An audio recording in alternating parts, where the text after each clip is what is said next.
Scott, you're gonna be over here. Okay, let me. I love how high it is too right now. Just wait. Just don't talk for a second. Okay. Oh, the audio is going. Hold on. So they can hear us. They most certainly can. Drop the Metro card. I don't know if it's good or not, but I'm gonna put it up on the table. It looks old.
good.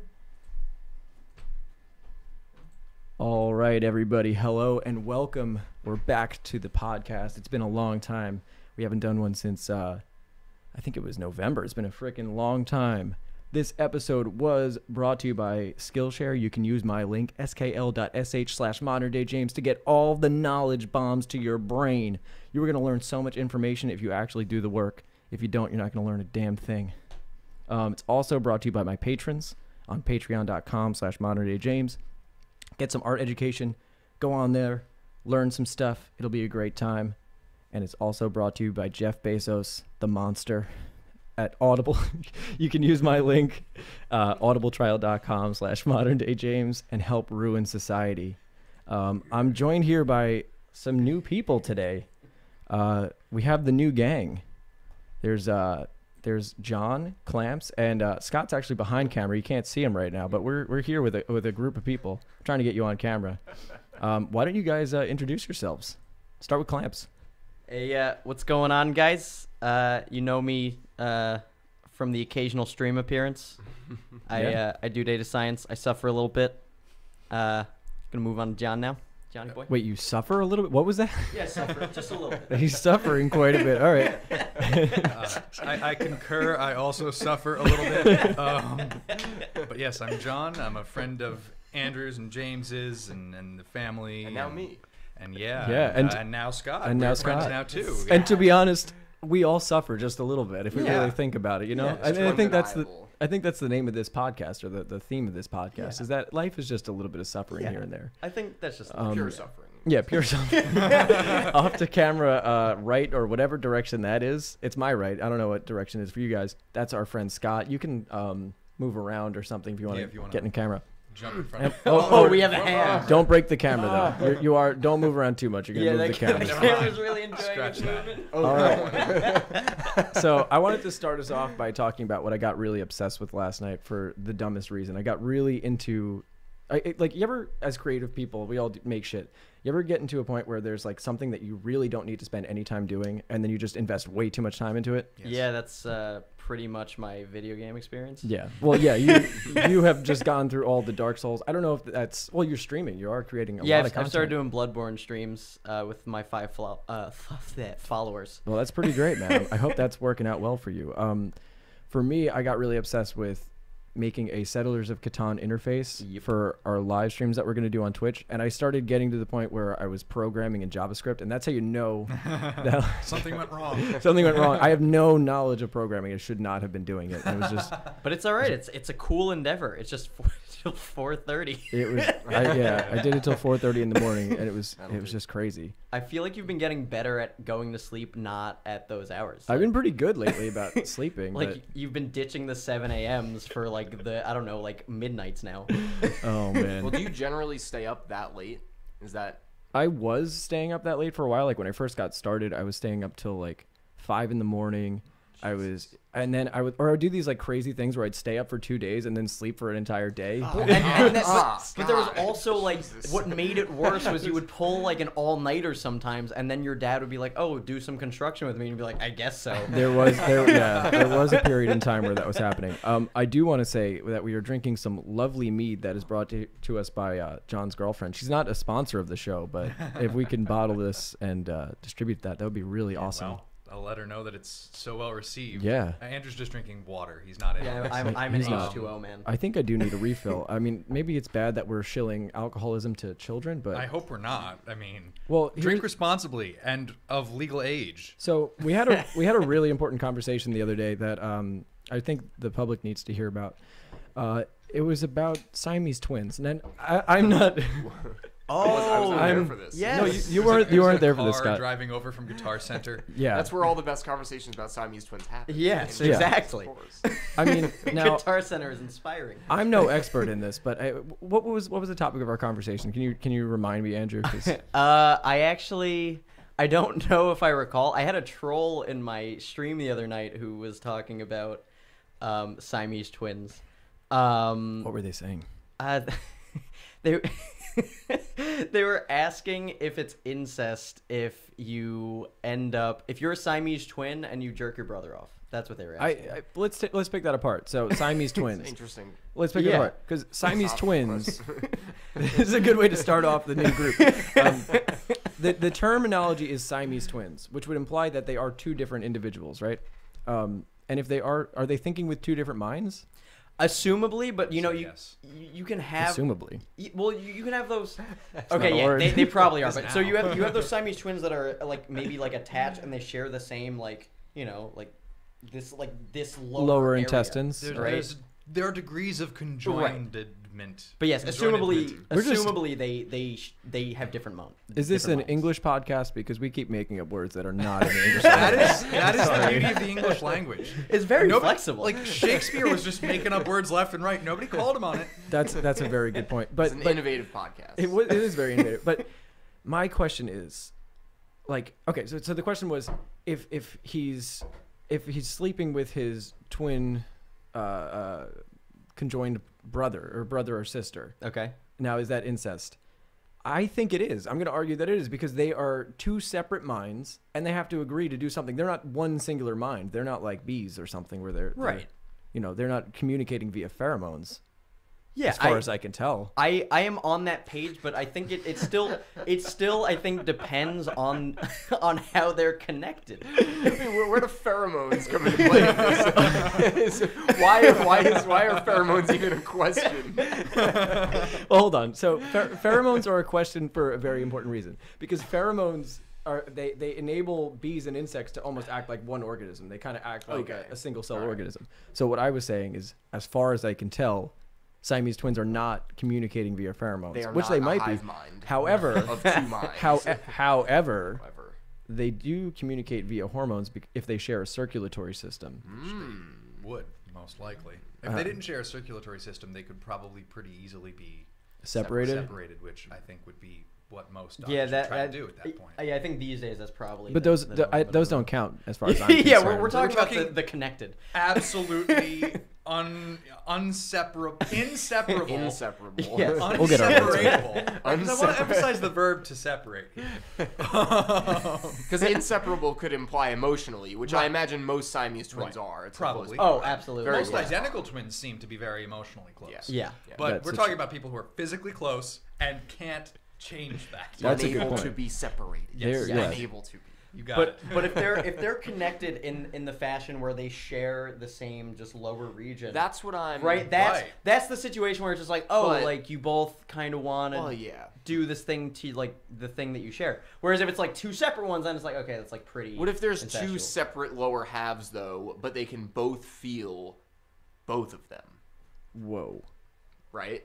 All right. Oh, that's so it's interesting. just like one of them is just like, So- oh shit, like I want to do it, and then like the other The other one's person- leaving their shit alone. Yeah. But they both feel it, or Ah. if they can not feel it. This is really interesting. It's It is a a case yeah, by it's case not- basis. It's a case by case Exactly, basis. exactly. Yeah, so in that situation, yeah, I don't think that would be incestual either. I think really the best case scenario, or at least the most realistic case scenario, is that you have to have a tribunal that would take each case one by one, and we have to be Yeah. the tribunal. I think. Right. Yeah. To determine which Siamese twin cases are incestuous, and Yeah, yeah. and we have to watch. We have to watch. Oh, I mean, then we have so to watch. we need to Yeah. have this. It we might have to shift watch. over The the line viewership going. I see. between not incest to incest, so we have to be observing. We what's have to going be on. there for every single second of the Of contact. course. And we have to be watching. I the think whole the most time. important thing is, I hope that I am very much in favor of conjoined twins having healthy, fulfilling sex lives. Oh. Beyond that, I think, the rest is just semantics. That's a very good point. I mean, as a PC podcast, as a podcast, as a Christian podcast. as a podcast, an equal opportunity podcast. I think won't be so able to be long, happy. so long as everybody's happy. Somebody at the door. Scott, could you get the door? I can go get the door. We Are they at the door or is it from upstairs? I think I don't know. This is a Find out. crazy day.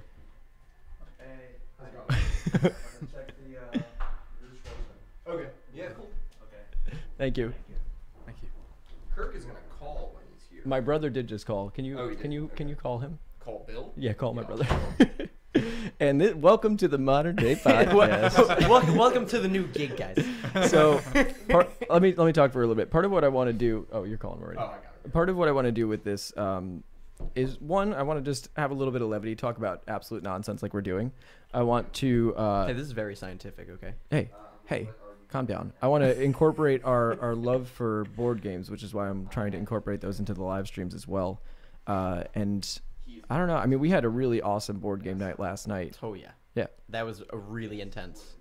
Also, Scott was losing his fucking mind. Yeah, we were playing Settlers of Catan, and at some point, our friend Scott, who's now walking off in the background talking to my brother, he decided that he was no longer going to play in his best interest, and he just it was All about the destruction yeah. of James. He just no, not even the destruction of me. It just became the destruction of anybody. Some men No, just he want was- to watch he the was- world burn. Well, that's Yeah. true. true. But especially James, because he's fucked people over so many times in Settlers. Yeah. He has a very, very nasty history of That's just true. destroying Scott in any that's- kind of trustworthy manner. That's There's, true. There's Yeah, a little bit of aggression. there is. I mean, cause Scott, can I ask you? Last night when we were playing Catan, were you aggressive with me because you had this built-up anger throughout our friendship, or was that because you just? Is that because you had one singular drink and you got a little bit wasted? I had one. The singular drink is correct. Is that Kurt? Oh, how you doing? We're getting maintenance on the studio house. I did have one singular drink. The drinks were very good, James. You made them, so I don't know why you're complimenting me. It was a combination of Jameson and Campari Yes. and seltzer water. I saw that you were really enjoying it, I- especially as you kept drinking it. Oh yeah, it was one drink. I'm not a drinker, but I drank. Anyway, the aggression Yeah. came from the fact that you are a relentless maniac when it comes to board games. That's it. And I know there's always a point where you're gonna turn on people. You're gonna turn on everyone. So I'm gonna beat you to it, and I'm just gonna be a maniac right off the bat. You're claiming you're trying to turn over a new leaf, but we see the sinister nature in your eyes. I genuinely am trying to turn over a new leaf because I've had some time for self-reflection, right? I've thought about this. I thought about my strategies, and I said to myself, every time I play board games, I'm so aggressive, and it never works in my favor because I immediately anger everybody. And And everyone turns on you. Yeah, No. and then there's residue that just keeps building up from the previous game. And Case so- in point, it Scott. manifesting in me losing my mind. And did I win? you won. I won You the first. Yeah, and then I game. won. No, I think I you won won the the first first one. I won the second one. I came close. But you I came basically very were close. helping me. Yeah, I was at that point. I have also been nothing but kind. Yes. You very altruistic throughout that entire game. So It's what I I had to help you it's what I out. try and do. Yeah. I Yeah. try to be a good person, even if I'm destroying. Yeah. Yes. And you won. But I just want to say, I thought I put a lot of thought into this. I said, maybe being the aggressor in all of these board games isn't working in my favor because more often than not, everybody gets angry and everybody turns on me almost immediately. Yes. And while that is very fun while you're playing board games, it's not the most conducive towards victory. And victory is obviously something I'm really intrigued by. Victory is the goal. Victory is the goal, Yes. always, almost always. The 3 words I live by are trade, build, settle. So, Oh, I thought it believe was- that's a Klaus Tuber quote. that is in fact a quote of Klaus Tuber. hey. But as I'm turning over this new leaf in life, I've found that I've been met with so much resistance from everybody because everybody thinks I'm still the masochist, the angry, the imperialistic angry person that I was. Well, I think it's because in the past you have said this. Oh, And then yeah. you've immediately gone back to destruction.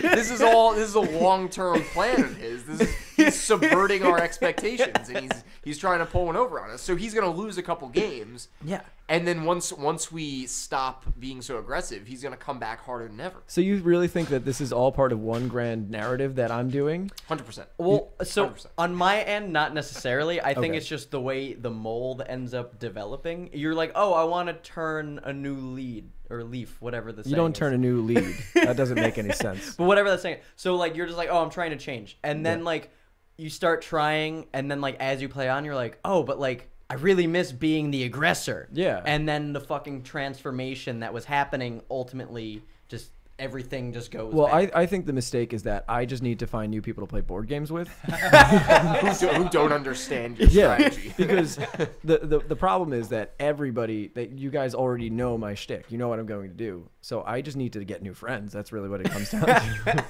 Speaking of new friends, Bill wants to know if he could bring his cats over. Yeah, I mean, if he wants to bring this is going to be we have Kirk coming. Kirk and cats. crazy cats. 'Cause Late- Ezra is out of his fucking mind. Ooh.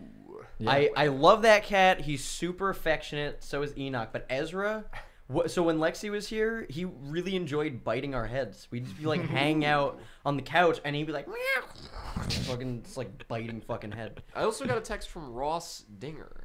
Is he coming Oh here? wait, lawyer guy? Is he supposed to Lawyer come here? Ross? Because he said, "Where are you guys?" Well, if he wants to come to my apartment, he can come. So everyone just fucking rolling in I there. think you just invited people and just forgot about it. No, I just invited people and decided to host a podcast, and then was going to see how that worked out. Okay, well, I'm gonna tell him. I we're here. will say we were hemorrhaging some viewers, so I don't know if our maybe we should try not to talk over each other so much.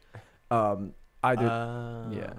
I'm looking at you, or just one mistake that I always make is that I laugh Yeah. in the microphone, so we'll laugh a little bit. So further so back. should I do this? Just like If you're Do laughing, belly laughs. Yeah. Belly laughs. Or you guys could just be less funny. oh my god, yeah, that's no, true. that's true. We Stop should it. be just very dark and serious. I have the headphones on, and I didn't expect John to come from my right ear, so Oh. I thought one of the guys that's working on the apartment came over behind me and to whispered. comment? Surprise. I was like, wow. But yeah, we played, aside from playing Catan last night, which was one of the most amazing games of Catan. I kind of want to go into a little bit about the way we play, because we didn't really give anybody context. We kind of just started talking about it ourselves.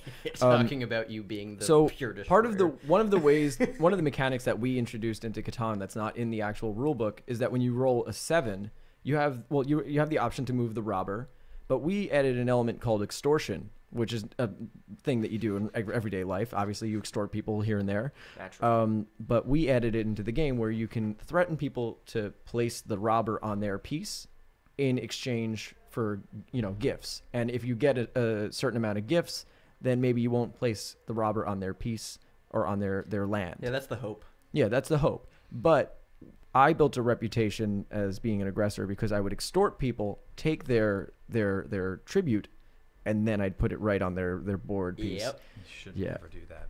It was Tragic. Yeah. And Tragic do you have any betrayal. stories about that happening to you? I think in the beginning when I trusted you in these fucking games. Yeah. I was like, I think we made a pact. And then like towards the end, I think you were about to win. I don't know. I was at like 4 points. You were at 8 or something. You got the robber. I like did my usual thing. I was like, oh, here you go, friend. Yeah. And then you were just like, well, you're getting fucked. Then you fucking nippled me. Yeah, The robber we call the nipple. Oh yeah, well if you ever look at the board game piece itself, the robber does resemble a very erect nipple, which is quite or a interesting. bullet, but I prefer calling it. Bullets don't have areolas, first of all. No, last that's time I true. checked. It does kind of have, yeah. But I'm just saying, it is like a bit bullety too. Yeah, no, that's Just true. throwing it That's out true. there. But Throwing it yeah, out there. I had, I think really where I went wrong, turning into a cartoon character, where I went wrong, I can't say that, was where I shook your hand saying I won't do this, and then immediately went and did it. Yes. And so that Absolute crossed so many bounds, and now I'm regretting that all of those decisions. It's been hundreds, really. There are repercussions to your actions, sir. Yeah. So I think I'm gonna try to turn over a new leaf or get new friends. It's really the two options I have. But we played another game last night. See. We played another game, Once Upon a Time. Yes. Oh, those stories. The middle one was the best. Which Yeah. one? The middle one was. Oh, it was the fucking best. ridiculous. Well, I was, With the chef. Scott, Charlie's Angels voice from above. Why don't you give the audience a little bit of a lowdown of what that game is? What is Once Upon a Time? Okay, so Once Upon a Time is it's basically a storytelling game that involves everyone gets 11 minus the number of players cards. So we had 3 people, so it was 11 minus 3. So everyone starts with 8 cards. Math checks And- out. Yeah. Hey. Thanks for the math check.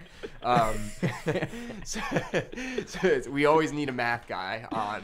We have 2 mathematicians across from us, which they excluded from their introductions. By the way, I don't. How did you exclude that? That's like I don't Trying even. to focus on other aspects You- of my personality. Yeah.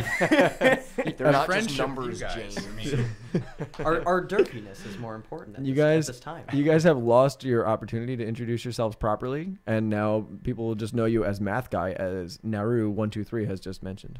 Math guy? You guys are Math Guy. Okay. Both of you. we're collectively. the collective. Voltron weird just conjoined- One assembling singular math guy. Yeah, you are the Siamese twin known as Math Guy. Oh my god, John. To tie it all back.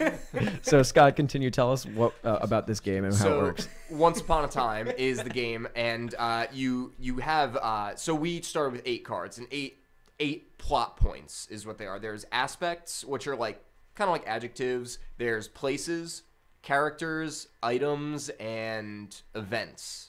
So you have all these plot points, and you will also start with an ending card, which could be anything from, and that's how the village got such a weird name, my to favorite. my personal favorite, and the king was delighted to find such an unusual gift, which comes into play later. Yeah. So you have your ending card, and you have to tell the story and steer the story with all of its twists and turns towards your ending. And people take turns telling the story based on how many cards they could play and if they're rambling or not. And basically you have to kind of just figure out how to make it work for your ending, which is Yeah. really hard most of the Can time. I Yeah. vote rambling on this explanation, if that's okay? Pass. So part of what makes the game so exciting is that everybody has independent endings, and everyone's ending is completely different, and you can interrupt using interrupt cards, or if they say the same word that you have a card of, and the story gets kind of torn in all these different directions. But a really integral rule is that if you introduce something via your card, it has to be crucial to the story.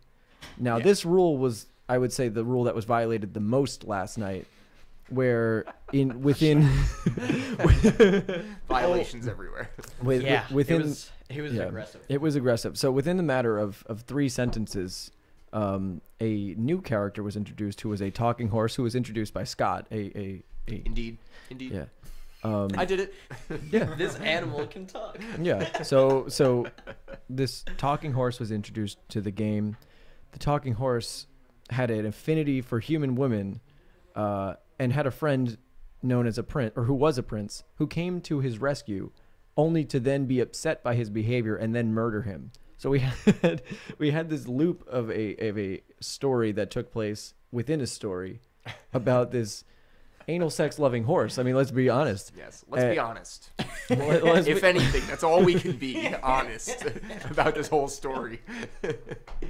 It doesn't have to make sense as long as we're honest.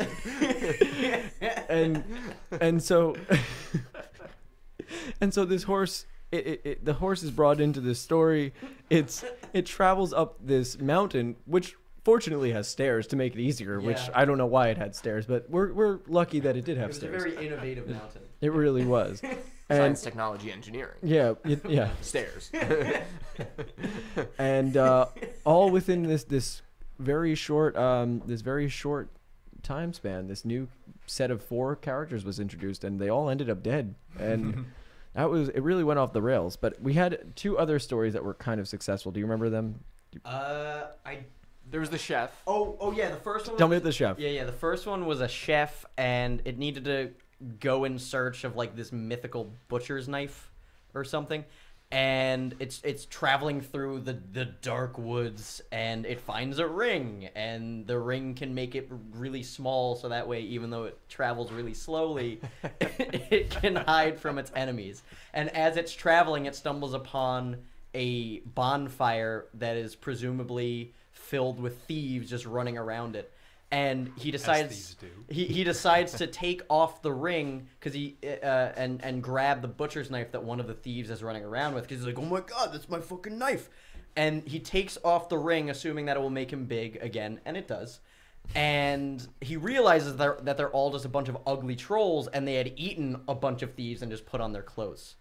And then I forgot from there, so I'm gonna pass it on to Scott. Pass the rambling. He's rambling. And I think it started raining at some point. A weather condition, like a weather card, was played, and it started raining. And as everyone knows, the lore specific to this story, trolls become stone in the rain. So they That's a all weird were turned to mechanic. stone. The butcher's knife was dropped, retrieved by the cook, and returned to the kingdom. Well, what happened was the cook was captured. The cook was brought back. Yeah. He was captured. Yeah, he was brought back by the king's men. He then sat in prison until he Yes. aged and became very old and turned into a monster. Turned into a The goddamn king's monster. remarkably ageist. Yes, and the king was so angry about the whole situation that James was gearing up towards his own ending. He was very I was. close. He had one card to play, but I So think close. he used a word that I could have interrupted. I interrupted him basically, and my ending also fit. And the ending that I had was. The king obviously didn't like the cook because he disobeyed him. The ending that I had was something along the lines of the king seeing the cook now become a monster was delighted with such an unusual gift. The unusual gift being a monster. It was great. It was great. I think the second one though. I'll talk about the third in a second, but the second one was my favorite just because it just the getting hypnotized by a gaping anus is just so absurd to me. That one was So James, I completely- take it your sponsors really have not put any limits on your content. I don't know if they have. I think once might they find out. Yeah, I'll find out after releasing this one. We'll see. Yeah. I mean, listen. Bobby Lee talks about some pretty ridiculous stuff, and he has plenty of sponsors. Yeah. No, I mean that's true. Okay. That's We've kinda- already agreed that if we ever say anything really egregious, we're just going to say, oh, but Bobby Lee. We're blaming it on him. We can always defer to actual podcasts and say, hey, they're doing it, so why can't we do it? This is an actual podcast. Yeah, that's true. This is an actual Yeah, podcast. don't- I just want to say don't to anybody discredit. that's watching, the podcast has taken a crazy turn from what they had previously tuned in for. I did not give them any warning Yeah, whatsoever. This is a rock and roll. I'm roller very coaster excited. right now. Weren't they previously interviews? They were. Yeah, I think I watched like 2 of them, and I was like, these are informative interviews with legitimate professionals. They were very polite. They were very professional. Very good. Very Yeah. good. Well, thank you. I mean, I'm working on my ability as an interviewer. I'm trying to be more of a presenter, trying to be a little bit more of an entertainer. But I love Tiger Belly. I love Your Mom's House. I love Yes. all those, and I kind of want to go in that direction. And yeah, You I'm can always excited. fork the podcast, have interviews. You and could. That's true. Well, we are going to have interviews. I actually have a couple scheduled. So don't worry, people in the chat that are giving me a hard time about art. There's going to be more art stuff going on. Don't worry. We're here just to have a little bit of fun. Drink some mead from John's girlfriend. Hey, Thank you, Morgan. hey. Yeah. Thank you, Morgan. This could just just Blueberry become modern lavender day mead. derp. Yeah. So Yeah, let's modern-day derp. let's tie it back to something that's actually applicable to everybody, aside from these awesome, amazing board games that we love. Yes. Let's yes. talk about fucking what we were talking about yesterday, real life shit, work burnout, because that's something Oh, you and Bill okay. both Yeah. experience quite heavily. All right. I guess do you want to start with that, or should I just? I think you should start because you're feeling it right now. Yeah, I don't know. I just like the hours I work. I don't really have the right to complain all that much, but it can still hit me. I primarily work from home, and the hours that I can work are or that I do work can sometimes be up to 15 to 16 hours. Yeah. And when you're writing algorithms or just dealing with any kind of processes that you have to maintain at your job, and you're working those kind of hours, you start becoming like, holy fuck. And if you're inside all the time, you start getting fucking stir crazy. Yeah. And so you can start feeling super detached and just what the fuck is life? Yeah, What there is this weird sort of what's the term? Cabin fever that goes on when you work from home. I mean, I work from this room that we're all sitting in, and Nice room. Thank you. It's a great room. I love this tapestry that I have here. I got it from the Sheep and Wool Festival, which we'll talk about a little bit later. Hey. But I Fancy. I think it is. You do have to do things that are fun. Part of what we're doing here, for me at least, is we can all have a little bit of fun, and still sort of be doing work at the same time. Yeah. But I don't know. There's just you got to take breaks. You got to have have Yeah. something to have fun. Because so many people, dude, I get so many students that are like, oh, I just worked 15 hours. They did what I was doing, which is you'll stay up 2 days in a row and then Yep. not sleep for a day or sleep that next day. Well, I think what ends up happening is with this stuff, let's just talk about just general work, right? Yeah. With work, sometimes you just get too sucked into it and you become a workaholic, and then you kind of forget how to actually, I guess have fun outside of that environment. Yeah. And that's where the balance really just gets like completely set off. Yeah. So I don't know. Like, yeah, I probably is why I started getting as into video games again as I have, because like I played a fuck ton as a kid and that was a lot of fun for me. And with also Dark Souls and Bloodborne just being as baller as they are. But I've also been going out more, just like, but it's super easy when you're burnt out to just be like, all right, fuck it. Like, I'm going to stay in. I'm just going to play Dark Souls. Yeah, I'm just going to stay in and play Dark Souls and not interact. Because, going out can still take like a lot of mental energy that you've just like been fucking drained of during the day. Yeah, and he works for the Mental Health Association, now known as Vibrant. Yeah. I think we like to refer to it as Vibrant. Yeah, Vibrant. It's a French word, I guess. So what do you call in Vibrant? What do they refer to people like Andrew and I as, or you actually? You're one of us as well. Refer as people who are burnt out. Is that what you mean? Workaholics. Workaholics. Is there a technical term for it? No, we don't. Is there a math term for it? That doesn't make any sense. Very terse definition. Yes, it's called a mathematician. Okay. There's a Saturday morning breakfast cereal comic that we'll have to pull up soon. Oh, okay. It references that fact. Dilbert? No, Dilbert. Get the fuck out of here Scott with your Adams. Dilbert bullshit. But for the most part, the programs that we're administering over at Vibrant are geared toward people who are not just suffering the usual strains of working life, but are really having a more extreme crisis. Okay. So they don't care about you. Oh, no, they my care. God. They care. I shouldn't don't say care. that, but you're not. Now you're putting words in You it. have to reach out to them. Now you're putting words in their mouth. Yeah, I don't They wanna might do care about me. Somebody might like this YouTube channel. We don't know. that. It's possible. I hope they do. They reach out after the podcast. We do care. They do care. They care about. Actually, we're in Brooklyn, which is in New York City, and there's the NYC Well program. I'll plug that a little bit. Oh, and there you you go. don't need to be in an extraordinary crisis to reach out for them. If you're just not feeling well, they've got a lot of programs and resources to just try to connect with people in the community and make people feel better. So they do Awesome. care. And But anybody you that do watches have to reach out to them, not the other way around. Okay. And anybody that watches the channel, you can reach out to me as well. I probably won't answer, but you're more than welcome to do that. I don't answer even my friends, so I'm just. true. It really is factual. But sometimes it's not just him getting too lost in whatever he's doing. Sometimes his phone just explodes. That's true. My phone will explode all the time. Or is it in the bottom of the ocean? We never know. Yes, I did throw. for 4 months. For 4 months.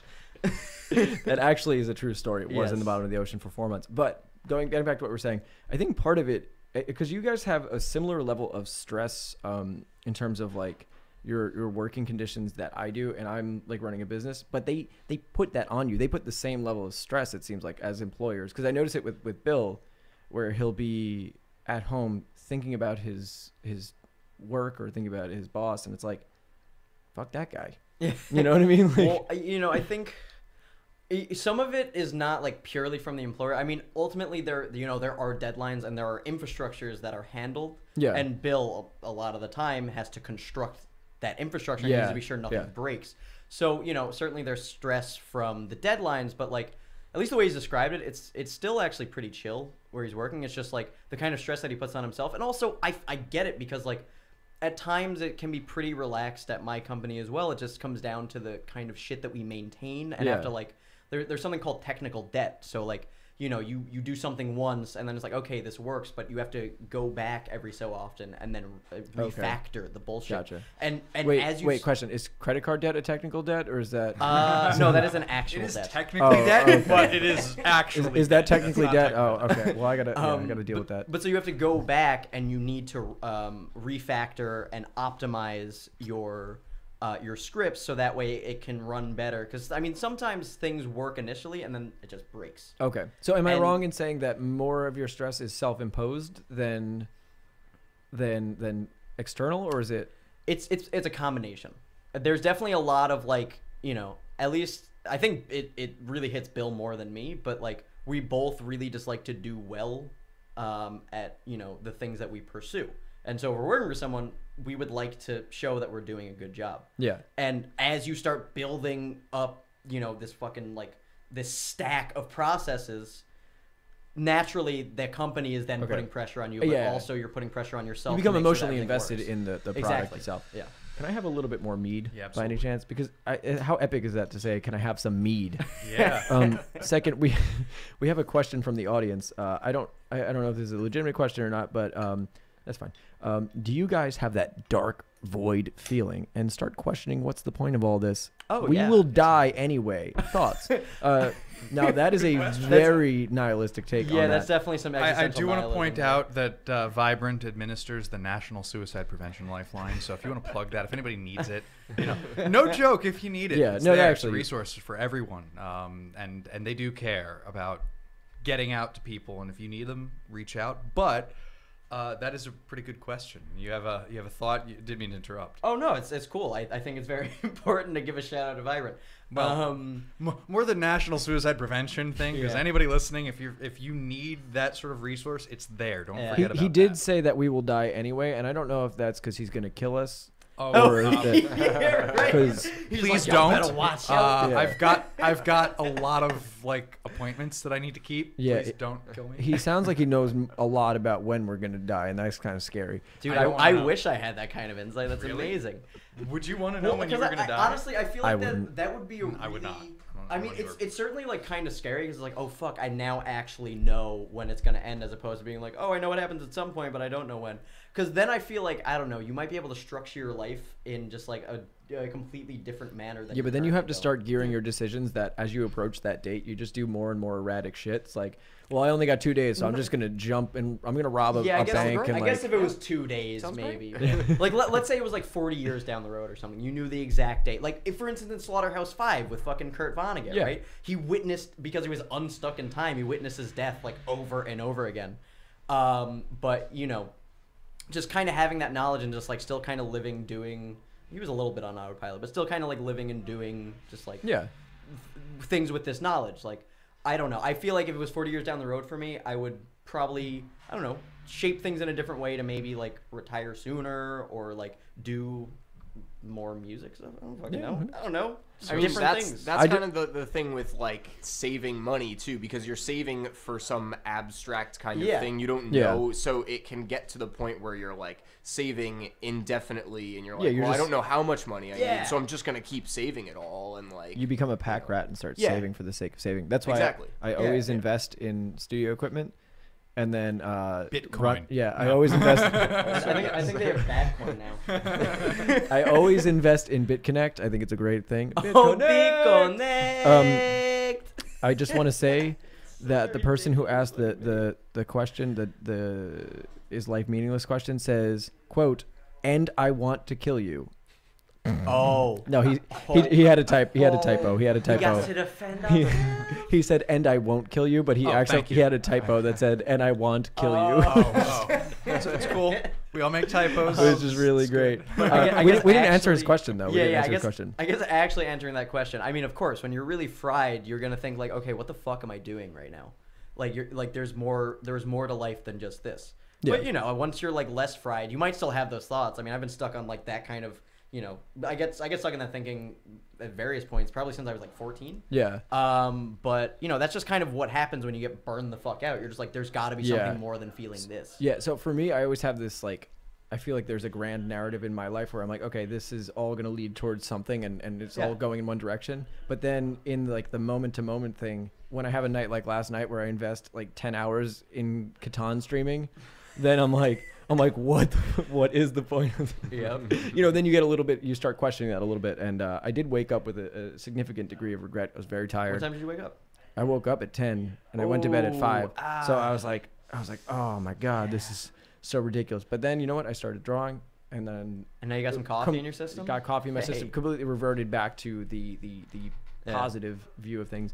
And I think as long as you have that like set destination that you're going to go to, or some sort of like, I don't know, for me, I want to make some board games, maybe do some animations. You have things that you want to do. If you're heading towards that, then I don't think there's any meaninglessness to it. Even Yeah. if it is meaningless, at the end of your life, it's like, well, at least your life was pretty sick.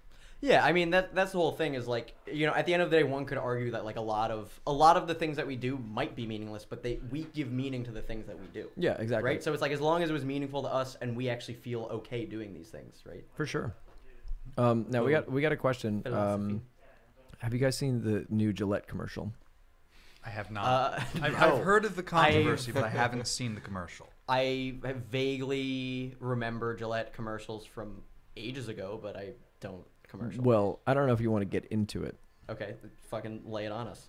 I'll give my synopsis of it. And to be honest, what I think of it is I think people get too upset about everything, myself included sometimes. I think a lot of times people are always, like I guess I come off on the side of being a little too anti-PC. Even last night, I was like, okay, just got to calm down a little bit. Yeah, But man,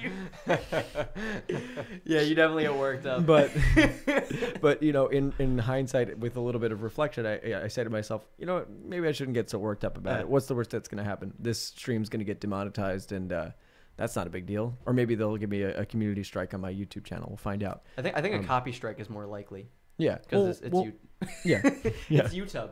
It's YouTube. So about the Gillette commercial, I think, okay, maybe I could see being a little annoyed because basically their take was like, it was sort of anti-toxic masculinity, but not really. It was more of like, it was be the best man you can be or something. So it was like, be nice to your children, don't bully, all that sort of thing, or whatever it was. So just be like a decent human being. Virtuous. Yeah. Virtuous. But people kind of saw that as like a virtue signaling thing. And for me, it's like, okay, whatever, their business, they're going to do their thing. What exactly went on in this commercial? Yeah, that's what I'm wondering. Can you give us a play-by-play Yeah. of what exactly Okay, took so place? it starts off, it says like, it's not, because the original catchphrase for Gillette was be the best a man can get or something. And then it got changed now to be the best man you can be, which I don't really see how that's any different. But Yeah, it's along the same lines. it's kind of the same thing. It's like the same secret. But instead, they were like the examples of the best men they were showing were like a dad stopping this kid from bullying, a guy stopping somebody from like hitting his wife or like screaming at his wife or something. And it was like all the classic examples of like breaking toxic masculinity, whatever it was. So a bunch of soy boys. Yes. So as Scott has paraphrased for us, a bunch of soy boys. Yes. Oh, them soy boys. Oh my god. And so I think I don't know. I think it's like it's whatever. Who cares? Like I could see it. I like the take that Ricky Gervais had on it, which was, I'm not sure why my razor company is giving me like political and moral advice. Yeah, Yeah, He's that like- is a little odd. Yeah. So I think that's the only way that I would take criticism with it. Well, I mean, I don't think it's like it's a bit weird, but I don't think it's like inherently bad to be like, hey, you should protect children and like Yeah. not Yeah. like if people are trying to abuse their spouse, you should fucking not. But stand for that. my question is, after you shave, like you use your Gillette razor. Yeah, right. It's like you shave and then all of a sudden you're Is just that like the when most you virtuous is- human being. No. Was it before this commercial? Was it previously that you would shave and then be so enraged that you had to beat your significant Yeah, other? you or got like was it? one cut and then it's just like you fucking bitch. I think it's because, and I say this as a man with a beard. Me too. When we shave and then we look at our pathetic baby faces, we just have to reassert our masculinity. Oh my god! Speaking of pathetic baby faces, Oh, Yeah, Scott is the one person here without a beard, but you which is can't why see I'm that. so aggressively masculine all the Yeah. time. I have to prove myself. It's very intimidating, I- and yeah. I will say the soy boy or actually not the soy boy, the toxic masculinity, You grow a hyper. beard, Scott? It's funny that the most hyper masculine of us works at BuzzFeed. Oh, I'm not a hyper masculine at all. Scott's totally normal. I am completely not hyper masculine. I just you I can't weigh like 90 pounds. you can't see him right now. He's off camera. He's wearing a sweater with a button up shirt, and it's like tucked through like a very classy way. He Yeah. can't grow a beard, and he's got a nice little swoosh on his hair. He looks very put together, very handsome guy. It's true.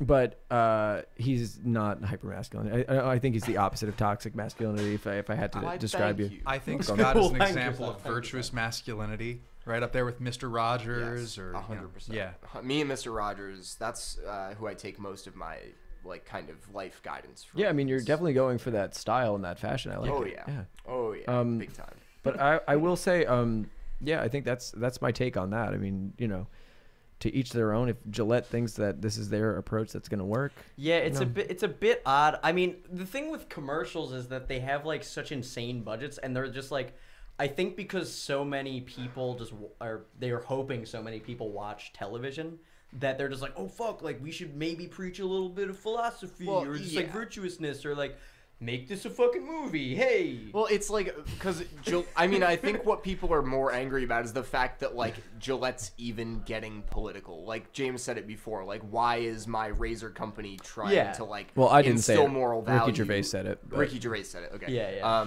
Quoting Ricky Gervais, but I mean, like.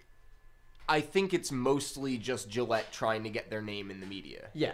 But at the same time, these things have, like, economic implications because now people are actually gonna say, I'm gonna buy Gillette razors because they believe this or they're putting out this message. So that's my, if you want to get into it, like, that's my take on a lot of this stuff. It's strange. economic incentive to act this way because people jump on it, gets free publicity via social media and stuff like that. It's so obvious. Yeah, they're trying to feed into the psychology. No one's going to remember this commercial in 6 months, but everyone will have said Gillette for 6 months. Exactly. So I will say I will remember it. I've saved it to my desktop about 1,000 times. With my every icon that is on my desktop is a copy of that commercial. I will not forget it. When he's drawing, he's listening and occasionally peering at it. Yeah, but if you can draw inspiration from that one way or the other, then great. As long as you can find some value in that for yourself. Well, I don't want to harp on these controversial topics for too long because I think that's a dangerous way to go with this, especially because there's so many people online talking about it. For the record, I do use Gillette to shave. You do use Gillette. Wait a minute. You have an electronic razor. Okay. On the occasion that I decide to actually be like, all right, I guess I'll get rid of these hairs some more. I fucking hate doing it, but I'll do it. So you're telling me that you're a soy boy? Are you here I publicly? think that's on occasion? On occasion, I'm a soy boy. Soy milk's But delicious. you can ask you can ask Lexi, and she'll tell you that. Who's that? My girlfriend. Oh, you mean Wiggly Line? Wiggly Line 92. Oh, okay. Okay. Sorry. She will tell you that I fucking hate shaving more than anything. Yeah. Anything. Actually, no. There's definitely things I hate more, but shaving sucks. Does. So Imagine that was the worst thing about your life. Talk about privilege. Great time. Shaving That was was the worst thing you have to deal with. You have all the things going on in the world. It's like fucking shaving. Yeah, you're really not making a strong case for yourself. I'm sorry. All right. I guess I'm a soy boy. No. Yeah, if you weren't a soy boy, you'd be shooting the hair off your face with a gun. That's what real men are doing. You know? That's what real men are doing. Real me. That's what I do. So That's so why that's you why have you're that so clean. fucking Exactly. to tie everything back together, really quick. We were talking earlier about fatigue from work. Fatiguey. Yeah, fatigue, and something that that Scott and I have been doing to account for or to fight back from this fatigue or fatigue for the regular English speakers. Non-French. Has been for the non-French has been bouldering, actually. Bouldering indeed. And bouldering, you say, yes. And we've been doing that, and it's a ton of fun. It's such a I will say the bouldering community of any community, be it music, art, science, so far that I've encountered, the bouldering community is the best. Very welcoming, Right? But to segue from toxic masculinity, Do they suffer from it? I don't suffer from it, but No, do they? Some of them do because there's this new phenomenon which I guess I've seen in passing, like REI guys that have all the tech stuff, but there's Boulder Bros.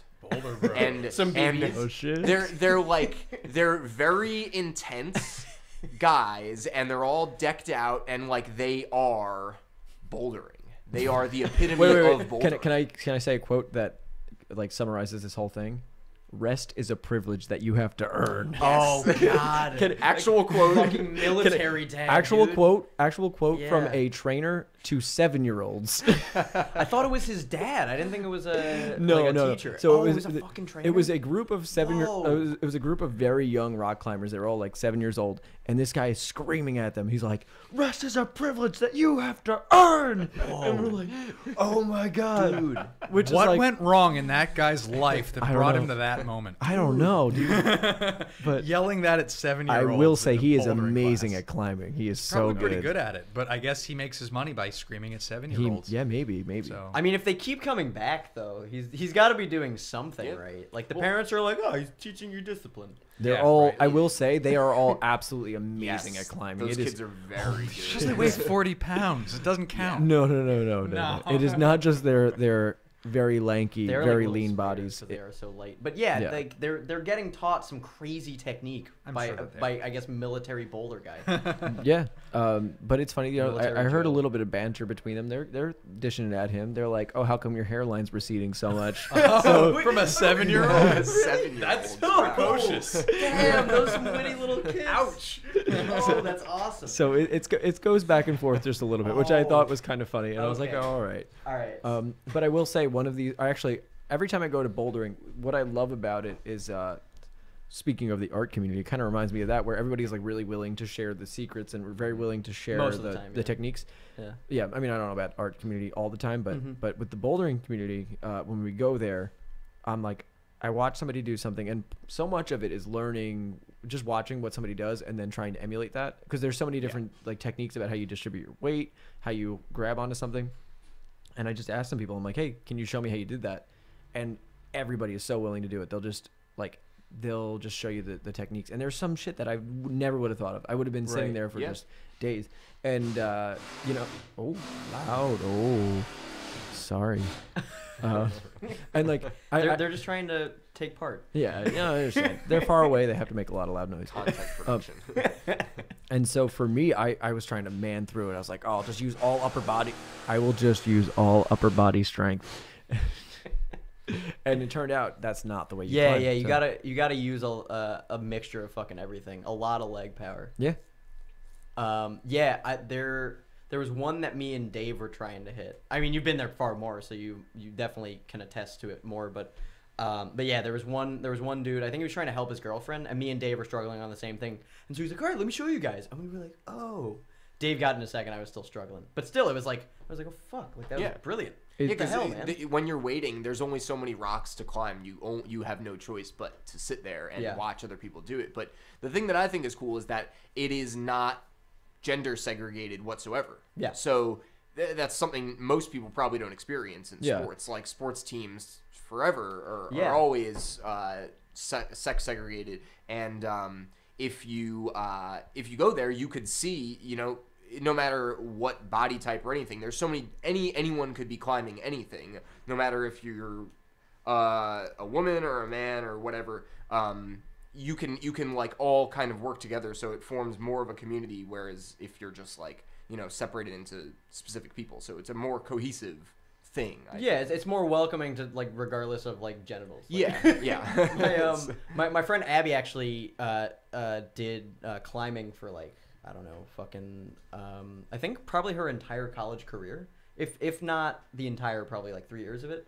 And she was doing it like the harness. They were climbing like Yeah. actual mountains at some point. Damn, Like she got super fucking into it. And she was climbing with some like real crazy folk. Yeah. that's cool. Because it's all Yeah. body weight. Yeah. Yeah. It's all about body weight, and like Yep. no matter how you're distributed, you can still make it work. Yeah, and you'd be surprised, like the most jacked dude will get up on the rocks and he'll fall off like in a second. Yeah. And then some really lanky girl will go in there and be like, Yeah, just get like up there. spider her And- way up there. Yeah. It's fucking it's- amazing. Yeah, and it's pretty freaking cool. Yeah. So we have a question from Cardboard Tenchi. It is directed at me. Do you guys mind if I take a question? By all means, Please. It is my podcast. It so I'm is gonna, the I'm MDJ gonna, podcast. Yeah. I'm just gonna do it. No. Modern day James. I'm into art and music too. I'm not gonna. I shouldn't use that voice. Don't use that voice. And So and you I think of your followers. They all just I sound have like to ma- Sesame Street characters. and I have to make fun of them a little bit. And I've heard from my mentors that when you get better at one discipline, you become more capable at the other one. What do you think of this? Now, I 100% wholeheartedly agree with this. And the reason being is that when you no, don't unsubscribe. They said they're unsubscribed. I am not a Sesame Street character. He only mocks the people he loves. Yeah, it's He only done mocks at a us level. all the time. And It's true. It's very true. that's true. I mock Clamps. I'm sorry, Clamps. I always give you such a hard time, but I love you so much. It's fine. Yeah. We are brothers. That's true. We are. We live together. We're brothers basically. Absolutely. But I we will. look enough alike. Yeah, we're close enough. Pretty close. I will say that one of the things that you get from learning other disciplines is sort of the way to break the process down. Like for me, with music, it was okay, break things down into learn music theory, learn scales, learn all of that. And kind of when I got into art, it was the same process where I said, okay, what are the fundamental skills that I need to learn? And then even going beyond that, with music, it was like, with music, you could learn all the music theory you want, but you're still not going to write a good song.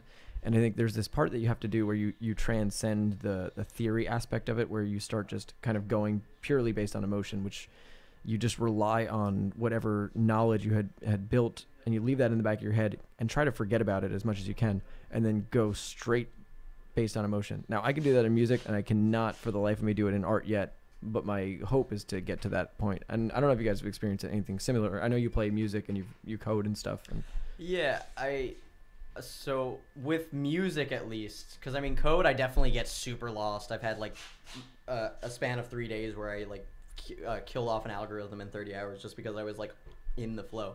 With music, I can sometimes with progressively improvising, I can sometimes just get lost and play like probably what sounds like absolute horseshit to anybody else, but I'm just enjoying the kind of atmosphere that the dissonance is providing.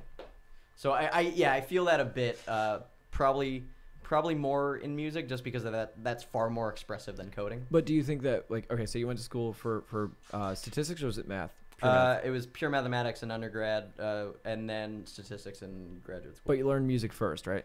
Yeah, I mean, I've been fucking around with piano since I was 6. Do you think that had any effect on the way that you went to like learn when you were at school? Oh, I mean, I'm really good at hyper focusing because I would just play piano for like, I don't know, fucking like 9 hours a day at some point. I think that's something that I found too, or like when I was in high school, I used to spend so many hours writing music, and I would spend probably like 12 hours in a session. And I think there is something about that hyper focus that you can't get. You could spend the same amount of hours distributed in like different days, right? Let's say I spend 2 hours every day, but if you just spend like 12 hours one day, I know that's probably like the worst advice ever. I know that's probably literally the worst advice ever. Actually, the worst advice ever. The bad advice section we've just entered into. I really think that's the worst advice ever. But there is something that happens where like you just get so wrapped, and it doesn't always work. I'd say maybe it has like a 5% success rate, but there is something to that where like the best stuff I've ever come up with has been in those sessions where I've gone just like put my all into it and just kept going. I don't know. Well, yeah, I think it really varies on what you're doing. Most of my shit was like I was just playing piano for like 9 hours a day because I loved the stimulation. But I found that when I was doing mathematics for say like 14, like I remember there was one night where we both stayed up. Yeah. We were doing art in the other room, and I was just doing some fucking real analysis in the other room. And I think I must have worked for like 15 hours. I was useless probably after the first 5.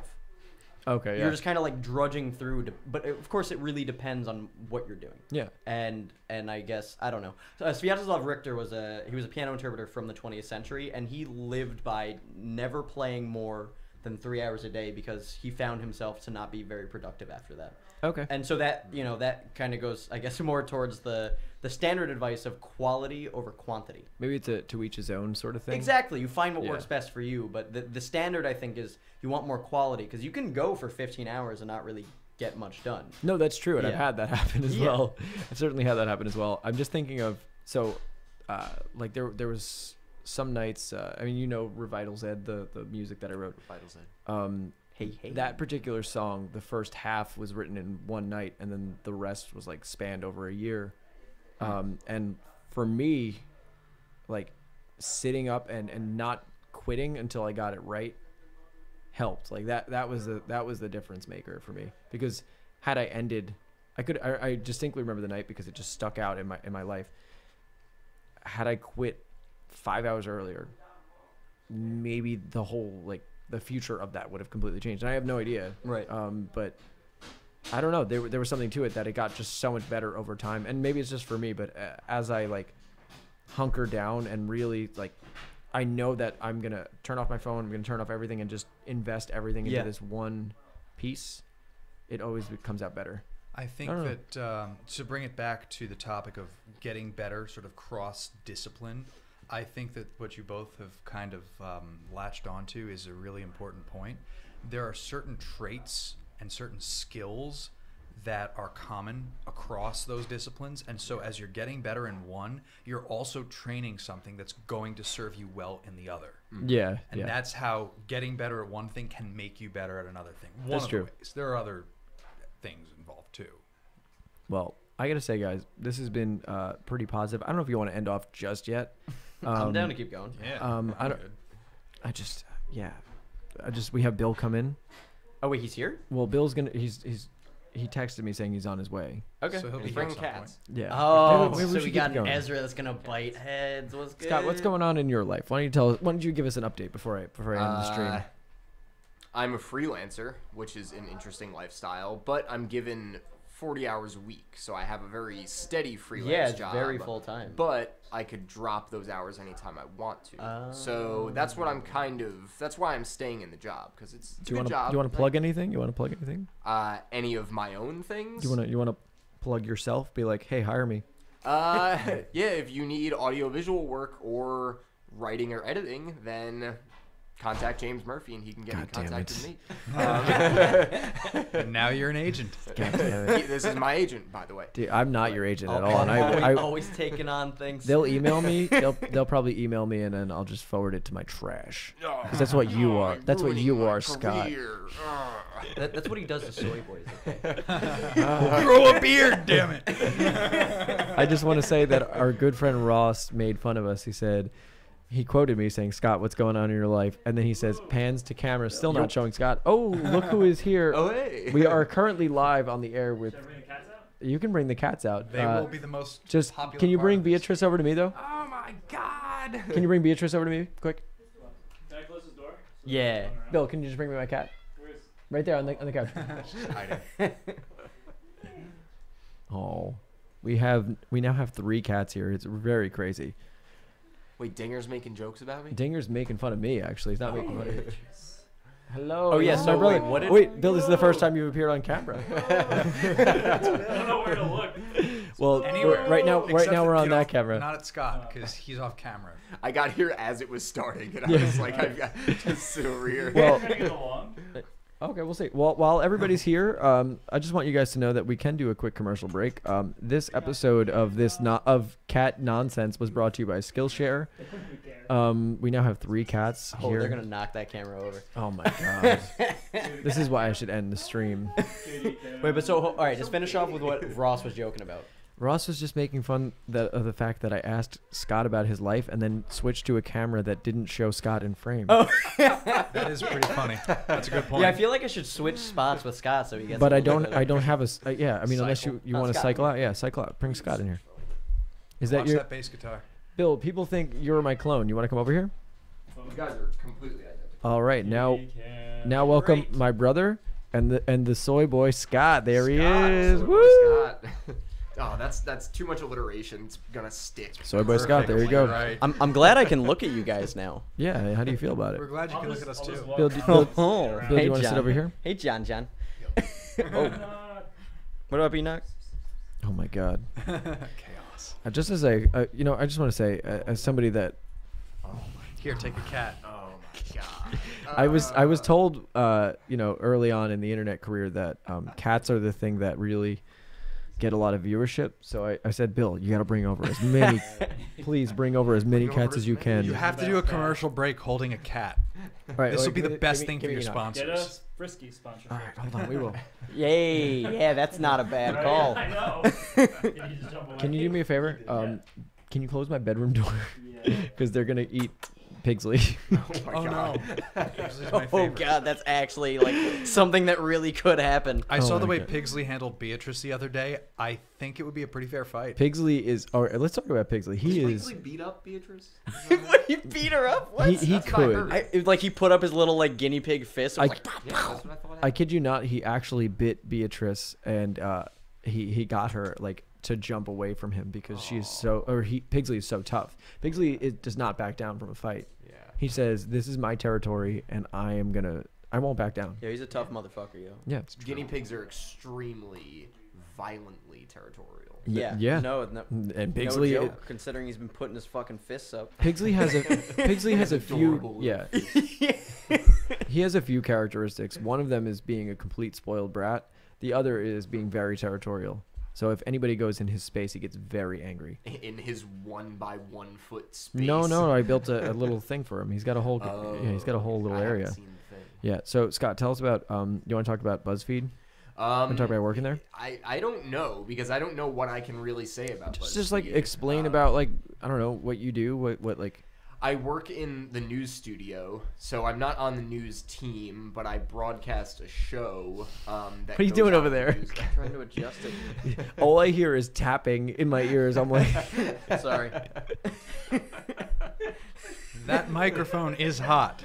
Okay. Sorry. Hook up the camera. There's a good crotch shot taking place right there. Oh, is there? No, but His balls? it's No, it's no, it's angled not. to. be Oh, I visible. see, if the It's camera- perfect. all right. So Scott, Yes, BuzzFeed. Sorry, So James. I work in the news studio, and we produce a morning show and a couple other shows through BuzzFeed and through Facebook and through Twitter. They a lot of them air on Twitter. Most of them air on Twitter. Cool. And it's a good environment to be in. BuzzFeed treats their employees very well. do they treat you really well? I'm kind of an employee, so I'm by association. But you freelance. treated Okay, you're well. freelance. is what I'm saying, yeah. freelance, but I'm eating the lunches, All which are right. technically not available to freelancers. Wow. But unless Oh, someone he's throwing it listens out to this there. podcast, they're gonna. But are they stopping you from How doing it many when you viewers go? do you have, James? Son, you're Is doing this 40-hour spreading? work weeks. You're basically it might be a- spreading. like an actual BuzzFeed employee. I got invited to the holiday party, and I went to the holiday party, which was a Was it fucking sick? rager. Yeah, it was Hey. insane. Well, It hold on. was All right. insane. Take us through it. Walk us through the event. We want to like give me. Pretend we're playing. We're playing Once Upon a Time. Imagine. Tell us from the eyes of Scott. Go to this party and what The happens. holiday party. Yeah, the holiday Okay, party. So, we had work the day of. I don't remember what it was on a Wednesday, which it seems to be a common theme with people's company parties. They have them on weekdays. My theory is that they don't want people to get too fucked up that they feel ashamed to come to work the next day. That's a good point. Or they permanently ruin relationships. Yeah. Oh, yeah. But people still got super fucked up. Of course. So I was kind of one of them, but not really. So we had work, and then I waited around, and I sat in a coffee shop until the party began because I wanted to get all caffeinated and stuff for party. Obviously, And, if you're going to a party, you got to be caffeinated.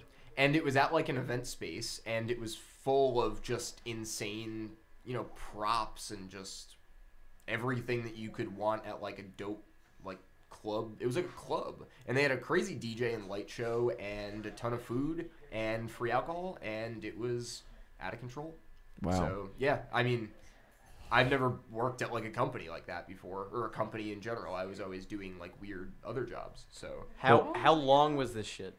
for like 5 hours. Damn. Yeah. Well, Cool. I have to say that was absolutely riveting. I'm blown away, sir. Blown away. I mean, it's hard to. It's nothing in particularly like nothing crazy happened All right, necessarily. Scott, how many but- times have we played Once Upon a Time? How many times have we played Once Upon a Time? I'm good at Once Upon a Time. You're acting me to relive a party. That's Build the suspense. I walked in. The smell of alcohol was all around me. I Build mean, the it was- suspense, dude. Realistically, it was pretty uneventful. I just hung out with my friends from work and we got drunk and We need to danced, end this. And, yeah, that's- This hammering is in the background. Guys, this has been real. It's been a little bit of chaos. I want to do this again. Is the hammering? The hammering is that's very what much the in the makings of a podcast. terrible audio yeah, experience. so It's- we're literally under construction. Like, Guys, thank you so much for coming. This was a lot of fun, though. I will talk to you all in the future. We are going to have the gang back again. Hopefully it'll be a little less chaotic, maybe less construction, maybe fewer cats. I want more cats, but maybe fewer cats. You should go for more chaos. Maybe- Just less maybe more construction. chaos. yeah. More chaos. Chaos is Chaos generally that good. not seeping into the microphone. Can I just mention one thing? As soon as Clam sat down on that couch, he instantly plunged us into chaos by tapping on this microphone and shifting that camera. Yeah. It shifted again. Oh my god. I think that was the cats, to be So- honest, because they're No, it's roaming okay. over No, it there. was you. No, it's definitely you. All right, it was me. All right. I'll take the fall. You live in chaos. You're pure chaos. Oh shit. On that note, guys, thanks for tuning in. Thanks for chatting with us about absolute nonsense. Hope you learned a little bit about Siamese twins. Later, everybody. Later, everybody. Later, everybody. Peace out, guys. Peace out. We'll be back next Saturday with some absolute nonsense again. Take care, everyone. Boom. You guys got a magic bullet? Next week. Wait, are we still on?